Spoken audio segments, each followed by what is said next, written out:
Masuk ke bab yang kelima, yaitu hubungan antar organisasi. Hubungan antar organisasi merujuk pada interaksi dan kolaborasi yang terjadi antara dua atau lebih organisasi yang dapat berubah berupa kerjasama, persaingan, atau bahkan konflik. Hubungan ini penting karena dapat mempengaruhi kinerja organisasi baik dalam hal mendapatkan sumber daya, meningkatkan daya saing, atau mencapai tujuan. Selanjutnya ada ekosistem organisasi. Ini merupakan suatu sistem yang terdiri dari berbagai elemen yang saling terhubung dan saling mempengaruhi, baik dalam luar organisasi.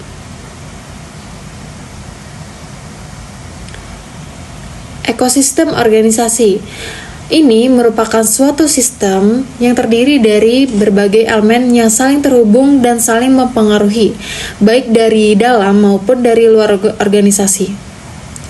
Elemen-elemen ini meliputi faktor internal seperti karyawan, manajemen, struktur organisasi, budaya kerja, dan proses bisnis, serta faktor eksternal seperti pelanggan, pemasok, mitra kerja, kompetitor pemerintah, dan lain sebagainya. Dalam ekosistem ini, semua komponen bekerja sama secara dinamis dan adaptif, menciptakan hubungan yang saling berhubungan untuk mendukung pertumbuhan dan keberlangsungan organisasi.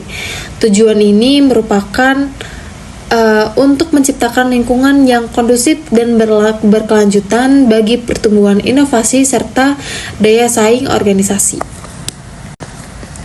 Selanjutnya ada ketergantungan sumber daya.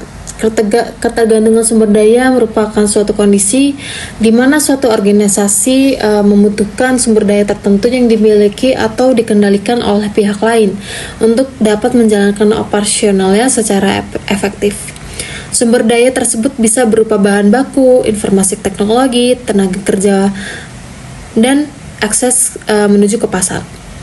Karena tidak semua sumber daya dapat dihasilkan secara mandiri, organisasi sendiri sering kali harus menjalin hubungan dengan pihak eksternal seperti pemasok, mitra bisnis, atau lembaga keuangan.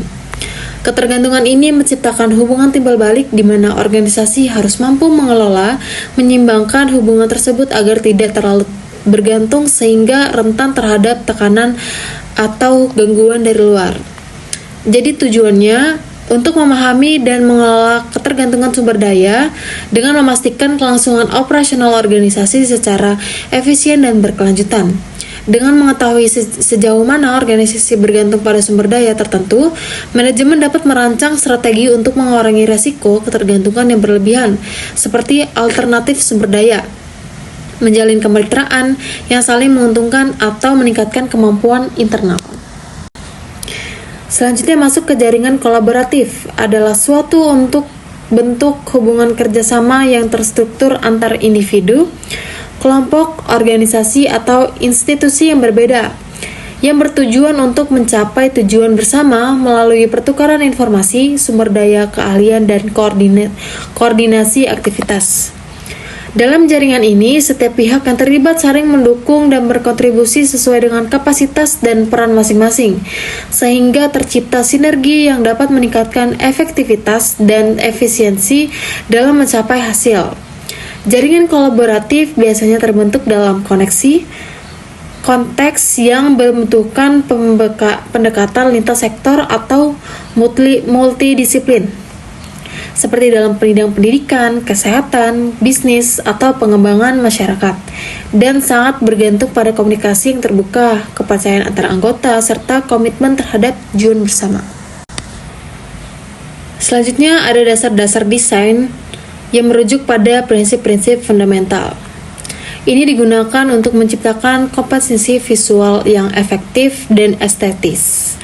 Prinsip ini meliputi elemen-elemen dasar seperti garis, bentuk, warna, tekstur, ruang, dan tipografi, serta aturan pengorganisasian seperti keseimbangan, kontras, ritme, proporsi, dan kesatuan. Dasar-dasar desain memberikan kerangka kerja yang memungkinkan desainer untuk menyampaikan pesan secara jelas, menarik, dan fungsional. Jadi tujuan utamanya adalah untuk menghasilkan karya visual yang tidak hanya menarik secara estetika, tetapi juga mudah dipahami, komunikatif, dan memenuhi kebutuhan pengguna atau audiens.